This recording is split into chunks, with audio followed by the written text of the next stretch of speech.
बिस्मिल्लाहिर्रहमानिर्रहीम अस्सलाम वालेकुम और वेलकम बैक। आज हम लोग जो सा है सेशन नंबर 4 कर रहे हैं और सेशन नंबर 4 के अंदर हम लोग बात करेंगे एसेट टाइप्स की और क्लासेस की। जिस तरह आप लोगों को सबको पता है एसेट क्या है, कोई भी ऐसी चीज़ जो मेरे लिए वैल्यूएबल है। ठीक है, मेरे लिए जो सा है मेरा मकान मेरा एसेट हो सकता है, मेरी गाड़ी मेरी एसेट हो सकती है। फिर उसके साथ हम लोग एक टर्म यूज़ करते हैं, क्या मेरा एसेट लिक्विड है, क्या मैं उसे लिक्विडेट कर सकता हूँ। से फॉर एग्जांपल मेरे पास एक एक्सबॉक्स है, बहुत पुराना है, मेरे नज़दीक वो एसेट है और मेरे नज़दीक उसकी वैल्यू जो सी है वो 10,000 रुपये है। मगर क्या मैं उसे 10,000 में लिक्विडेट कर सकता हूँ, क्या वो ईजिली सेल होता है? और अगर मेरे पास गाड़ी है तो गाड़ी बहुत ईजिली सेल हो जाएगी। तो मैं कहूँगा ये मेरा जो है ना बहुत ज़्यादा लिक्विड एसेट है। ठीक है, ये टर्म आप लोग अक्सर यूज़ करेंगे, ये एक बोनस टर्म होगी। मगर सेशन शुरू करने से पहले अगेन आप लोगों को डिस्क्लेमर दे दें, कोई शॉर्टकट्स, कोई get rich in a night जो सा सेशन नहीं है। इट्स जस्ट इंफॉर्मेटिव सेशन है, ताकि आप लोगों को टर्म्स का पता चल जाए, ताकि आप कोई फर्दर सेशंस अगर लें तो आप लोगों को पता हो ये जो टर्म्स यूज़ हो रही हैं ये क्या है। ठीक है, तो सबसे पहला जो टर्म हम लोग डिस्कस कर रहे हैं वो स्टॉक्स हैं। ठीक है, अगर कोई कंपनी जो है, हमने लास्ट टाइम आईपीओ की बात की थी कि कोई कंपनी पब्लिक बनती है और पब्लिक ऑफरिंग देना चाहती है, तो वो कंपनी की जो टोटल वर्थ है उसको डिवाइड कर देते हैं नंबर ऑफ शेयर्स के साथ। से फॉर एग्जांपल मैं कहता हूँ मेरी कंपनी की वर्थ 10,000 रुपये है और मैंने 10 शेयर देने हैं, तो हर शेयर की प्राइस जो है वो 1,000 रुपया हो जाएगी। सही हो गया, तो ये मेरी शेयर प्राइस होगी और कंपनी की टोटल वर्थ क्या होगी? 10,000 रुपया।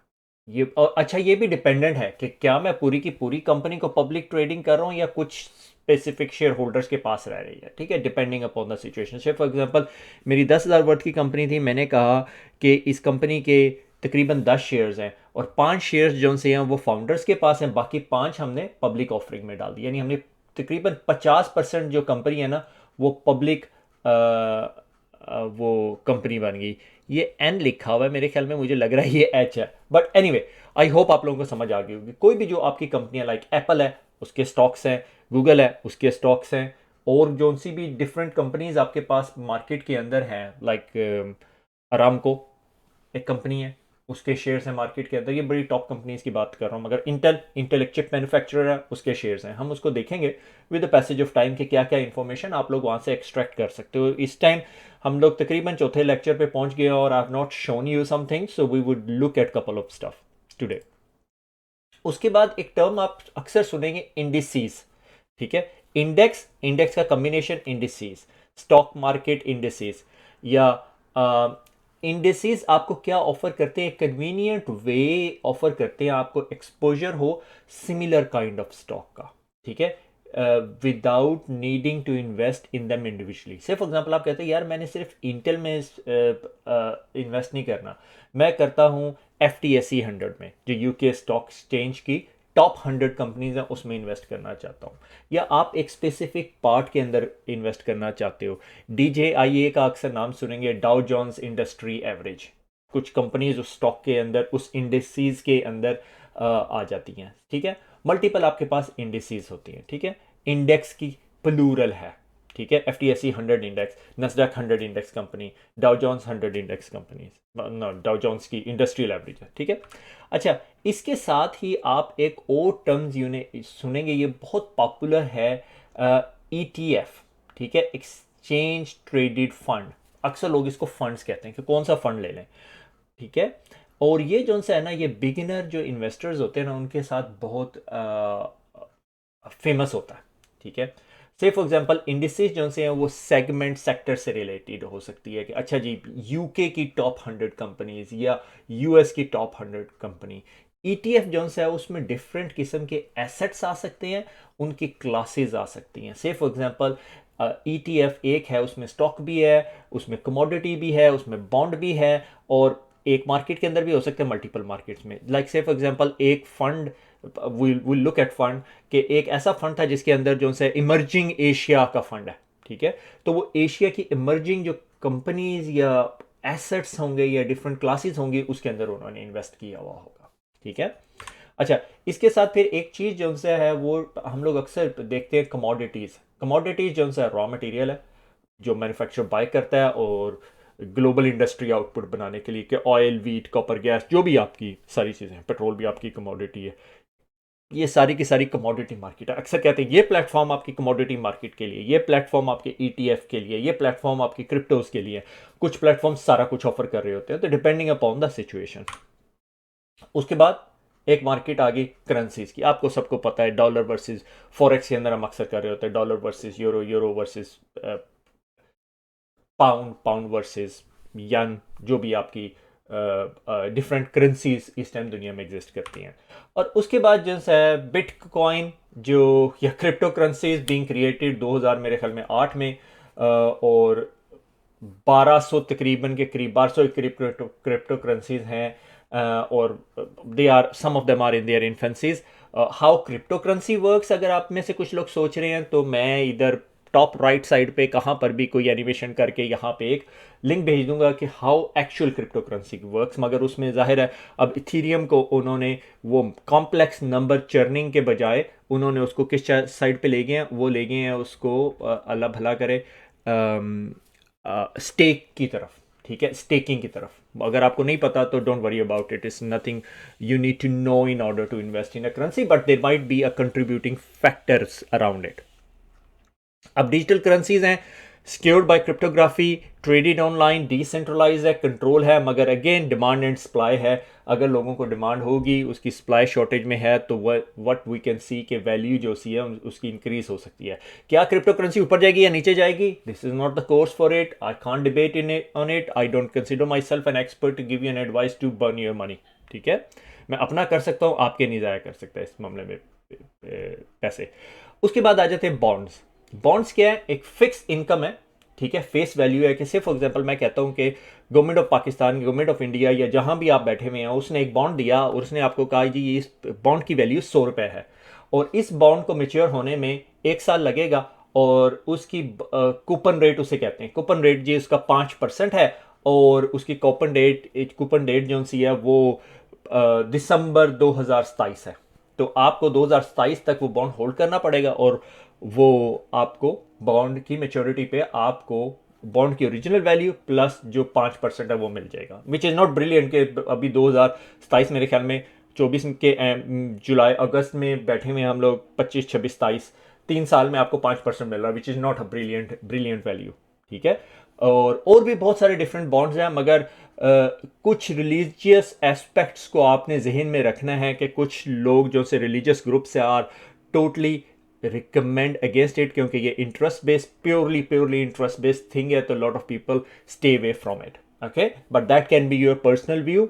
आई am not asking you to invest in it, I am not asking you not to invest in it. आप लोग खुद अपने जवाब दे होंगे इसका मामले के अंदर। ठीक है, मैं आपको अभी बॉन्ड्स दिखाऊंगा, कुछ बॉन्ड दिखाऊंगा, कुछ के परपेचुअल होते हैं कि आप अनलिमिटेड रखते हो और वो हर साल आपको उतने पैसे देने शुरू करते हैं। मगर इंटरेस्टिंग फैक्ट, अगर इंटरेस्ट रेट ऊपर जाता है आपकी बॉन्ड की वैल्यू नीचे होना शुरू हो जाती है, और अगर इंटरेस्ट रेट नीचे जाता है तो आपके बॉन्ड की वैल्यू ऊपर होना शुरू हो जाती है। Very good question. आप में से अगर ये लोग सोच रहे हैं ये किस तरह इनडायरेक्टली इनवर्सली प्रोपोर्शनल है। से फॉर एग्जांपल मैंने एक 100 रुपये का बॉन्ड लिया और उस पर 5% मिलना था, कल को एकदम इंटरेस्ट रेट जो सा है वो 10% हो गया, तो गवर्नमेंट अगले बॉन्ड्स निकालेगी जो 10% पे हो गए, तो आपके बॉन्ड की डिमांड कम हो गई ना। अब आप बात समझ रहे हैं। और अगर इंटरेस्ट रेट नीचे चला गया और आपके बॉन्ड जो है वो आपको 5% दे रहा था, तो आपके बॉन्ड की प्राइस ऊपर चली जाएगी। ठीक है, these are the two very interesting fact about bonds. ठीक है, अगर इंटरेस्ट रेट आगे ऊपर जाएगा आपके बॉन्ड की वैल्यू नीचे चली जाएगी, अगर इंटरेस्ट रेट नीचे जाएगा तो बॉन्ड की वैल्यू ऊपर चली जाएगी। और अगेन मैच्योरिटी और उन तमाम चीज़ों पर डिपेंडेंट होता है। अगला topic is very very important for you to understand. हम लोगों को जो इमैच्योर ट्रेडर्स हैं वो ये समझते हैं कि यार ये जो है ना, it's not a big thing. मैंने बॉन्ड ले लिया, स्टॉक ले ली, क्रिप्टो ले ली, ईटीएफ ले ली, कमोडिटीज ले ली, ये सारे मीडियम और हायर रिस्क हैं, जो भी ड्रामेबाजी है। मगर उन्हें ये अंडरस्टैंडिंग ही नहीं है कि लो रिस्क और हाई रिस्क में डिफरेंस क्या है। बॉन्ड सबसे कम रिस्क है, आपने पैसे लगा दिया, उसने कहा आपको 1 साल के बाद 5% मिला, आप बैठे हुए 5% मिल गया, अगले साल लगा दिया। कुछ परपेचुअल होते हैं जो नॉन स्टॉप 5% ही देते रहेंगे आपको। ईटीएफ में अब आपकी स्टॉक भी हो सकती है, क्रिप्टो भी हो सकती है, कमोडिटी भी हो सकती है, मगर उस ईटीएफ को या फंड को, मैं ईटीएफ और फंड इंटरचेंजेबली यूज करूंगा, ईटीएफ को आपका एक क्वालिफाइड एक्सपीरियंस फंड मैनेजर चला रहा होगा। ठीक है, स्लाइटली हायर रिस्क। स्टॉक उससे थोड़ी सी ऊपर, से फॉर एग्जांपल मैंने एक कंपनी है, एक छोटी कंपनी थी, उसका स्टॉक ले लिया और वो क्या बनाती थी? Tissue paper. ठीक है, I don't know in what world the tissue paper would not be needed, मगर अगर वो टिश्यू पेपर जो से है वो की डिमांड कम हो जाती है तो स्टॉक की वैल्यू नीचे जाना शुरू हो जाती है। या इलेक्ट्रिक बैटरीज बनाती है, अब बैटरीज की डिमांड ऊपर जा रही है मगर एक टाइम पे सैचुरेट हो जाए मार्केट और बैटरीज बननी बंद हो जाए। कमोडिटीज़, कमोडिटीज़ क्या कि जिस तरह हमने बात की थी, गंदम ले ली, चावल ले लिया, सारी चीज़ें, मगर ज़ाहिर आप डिजिटली बाय कर रहे होते, कहाँ पड़ी नहीं है क्या नहीं, वो डिफरेंट डिबेट है हमारी, मगर उसकी एक शेल्फ लाइफ होगी, उसके बाद वो ज़ाया होना शुरू हो सकती है, तो आप उसको सेल करोगे driven by bigger market factors, micro and macro factors हैं जिसके बारे में हम बात नहीं कर रहे अभी। उसके बाद क्रिप्टो, और क्रिप्टो देखो अगर रिस्क फैक्टर है, जो रिस्क पैराडाइम है कि लो रिस्क है हाई रिस्क, मैंने हाईएस्ट रिस्क की तरफ रखा हुआ। उसकी वजह क्या है कि आपको नहीं पता, it can be driven news up and down, किसी वेरी हाई प्रोफाइल सेलिब्रिटी ने अपने ट्विटर के ऊपर अगर हैशटैग उस क्रिप्टो का नाम रख दिया और उसकी प्राइस ऊपर चलेगी। आई don't like this type of thing driving the numbers of my investment and deciding my future. ठीक है, तो ये मेरा जौन सा है ना रिस्क बैंड है, लो रिस्क से लेकर हाई रिस्क तक। तो आइडियल सिचुएशन क्या होती है कि आपने अपना पोर्टफोलियो, जो आपका पोर्टफोलियो, उसे डिवर्सिफाई करना है।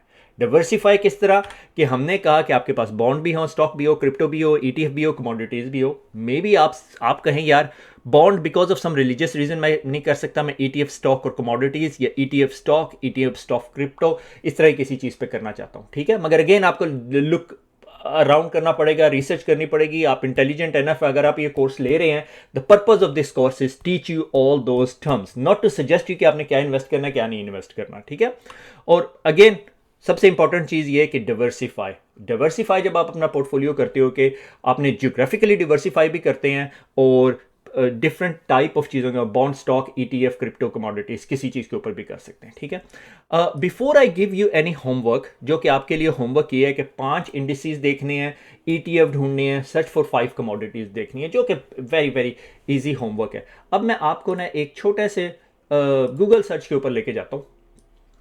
ठीक है, मैं ये प्लेटफॉर्म यूज़ करता हूँ, आप कुछ भी यूज़ कर सकते हैं। ठीक है, search for investment, Hargreaves Lansdowne, लाजमी, ये lecture is not sponsored by them, आप कुछ भी कर सकते हो।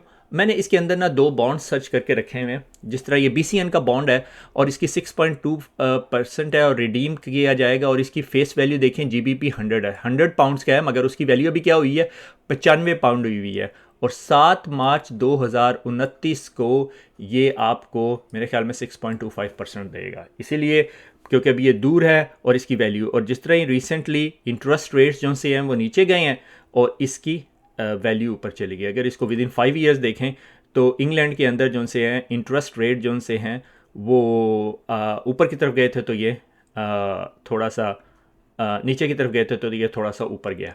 सही है, तो और इस दौरान जो सा ये डिप लगा है, इस दौरान मेरे ख्याल में पोस्ट कोविड जो सा है वो जो सिचुएशन हुई और इंटरेस्ट रेट इंक्रीज़ हुए, तो इसके जो सी ये वैल्यू डिक्रीज़ होगी, जो 101 के करीब था और ये जो सा है 96 पे आ गया। 2022 के अंदर इंटरेस्ट रेट इतने हैवी नहीं थे, 23-24 पिछले 2 सालों से इंटरेस्ट रेट बढ़े हैं, तो इसकी वैल्यू देखें दोबारा ड्रॉप होकर ये यहाँ पर आ गई है।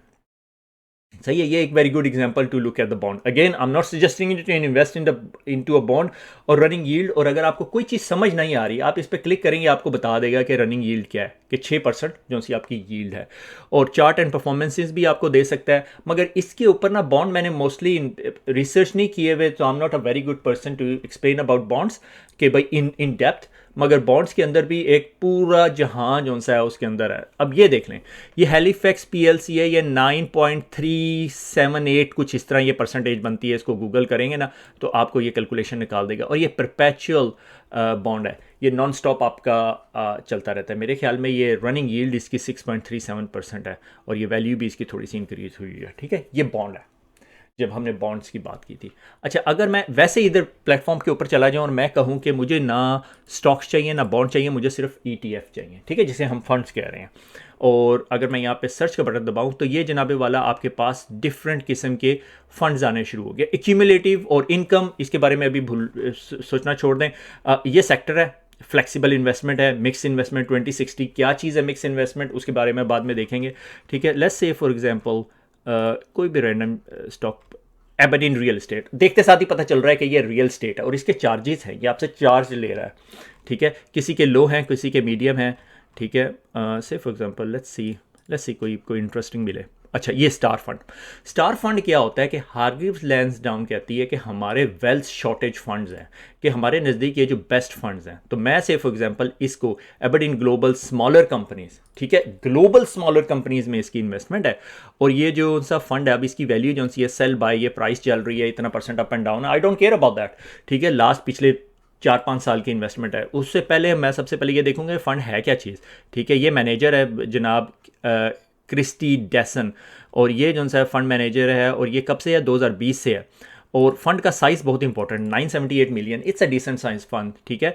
और फंड का ऑब्जेक्टिव क्या है कि global small capitalization in equities को के ऊपर इन्वेस्ट की हुई है, ठीक है। और इसने इन्वेस्टमेंट, सबसे इंपॉर्टेंट चीज़ जब आपने इन्वेस्टमेंट करनी शुरू करनी है तो आपने सबसे पहले ये देखना है इसने इन्वेस्टमेंट किस किस कंपनी में की हुई है। AC corporation, blah blah blah, I can't even pronounce on, Exxon enterprise. और मैं हर एक ऑर्गेनाइजेशन के अंदर जाके देखूंगा कि ये ऑर्गेनाइजेशन करती क्या है, और टॉप 10 सेक्टर्स क्या है। पर्सनल गुड्स पे काम करिए, इलेक्ट्रॉनिक्स पे, कंस्ट्रक्शन मटेरियल पे, टेक्नोलॉजी हार्डवेयर पे, सॉफ्टवेयर कंप्यूटर सर्विसेज। तो आप मुझे अंदाजा हो गया 10, 20, 30, 40, 50, तकरीबन 50% फंड ना पर्सनल गुड टेक्नोलॉजी हार्डवेयर के ऊपर है। अच्छा, तीसरी इंपॉर्टेंट चीज़ मैं देखूंगा इन्वेस्टमेंट कहाँ पे है। आधी इन्वेस्टमेंट इसकी यूएस के अंदर है, फिर जापान, यूके, जर्मनी, डाइवर्सिफिकेशन की भी है। याद है मैंने ईटीएफ की बात की थी कि फंड जो सा क्यों फेमस है लोगों के लिए, कि ये डाइवर्सिफिकेशन। अच्छा, मज़े की बात यह कि मैं इसके, अगर आप सिर्फ रिलीजियस बैकग्राउंड से आ रहे हैं, आप चाहते हैं कि आपका अल्कोहल बेस्ड बिजनेस में वो ना हो, इंटरेस्ट में ना हो, तो this is like a very good fund for me. Number 1 tick box क्या हुआ कि भाई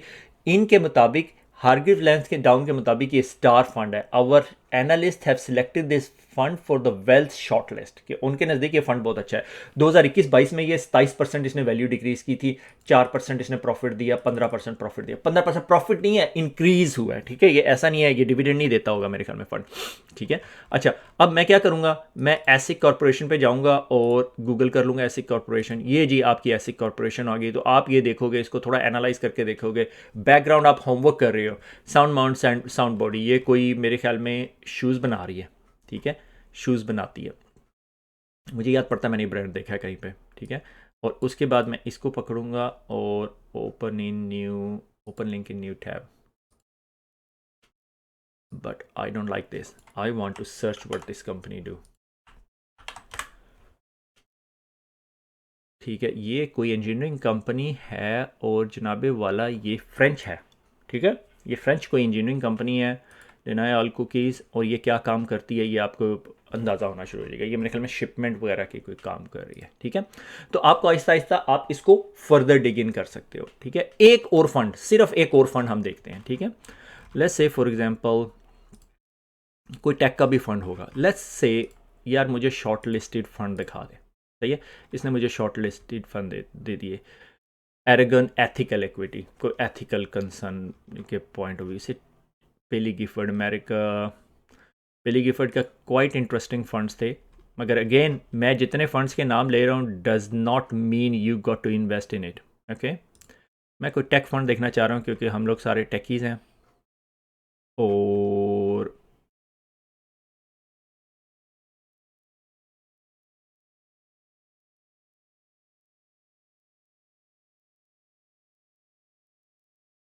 legal and general international index देख लेते हैं, ठीक है। हमें कुछ मिल नहीं रहा। अच्छा, जब मैंने इस फंड को देखना शुरू किया, अच्छा ये इसकी फ़ीस वगैरह हैं, ये सारी आप लोगों ने देख लेनी है। परफॉर्मेंस फ़ीस के ऊपर जाके करेंगे ना, आई करेंगे, वो आपको बताना शुरू कर देगा। अब ये फ़ंड 5 बिलियन का फ़ंड है, ठीक है। ये वेरी डिसेंट। और देखें इसके अंदर इन्वेस्टमेंट देख रहे हैं, Microsoft, Apple, Nvidia, Amazon, Meta, alphabet, ठीक है। ये अल्फ़ाबेट 1 और 2 क्यों है ये मुझे नहीं पता।